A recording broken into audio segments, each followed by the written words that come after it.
আমেরিকার দাবি তারা ইরানের সাথে শান্তি ও আলোচনার পথে হাঁটছে, কিন্তু বাস্তব চিত্র বলছে সম্পূর্ণ ভিন্ন কথা।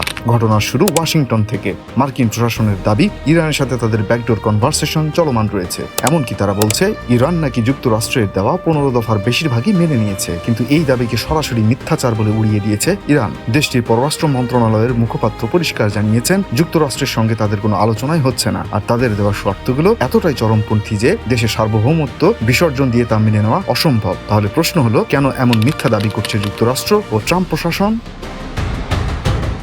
এদিকে এই কূটনৈতিক নাটকের আড়ালে আরেকটি ভয়ঙ্কর বাস্তবতা লুকিয়ে আছে। পরিসংখ্যান তো রীতিমতো আশ্চর্যজনক। ইসরায়েলের স্বাস্থ্য মন্ত্রণালয় জানিয়েছে যুদ্ধ শুরু হওয়ার পর থেকে 6008 জন ব্যক্তিকে হাসপাতালে ভর্তি করা হয়েছে। শুধু গত 24 ঘন্টায় আহত হয়েছে 232 জন। ইসরায়েলি সেনাবাহিনীও স্বীকার করেছে তাদের 261 জন সেনা এ পর্যন্ত আহত হয়েছে, কিন্তু ঠিক কতজন সেনা নিহত হয়েছে সেই পরিসংখ্যান তারা প্রকাশ করতে নারাজ। কিন্তু কেন এই গোপনীয়তা? তবে কি কোনো ভয়ঙ্কর সত্য লুকাতে চাইছে ইসরায়েল? নেতানিয়াহুর জন্য এই অবস্থা রীতিমতো শোচনীয়।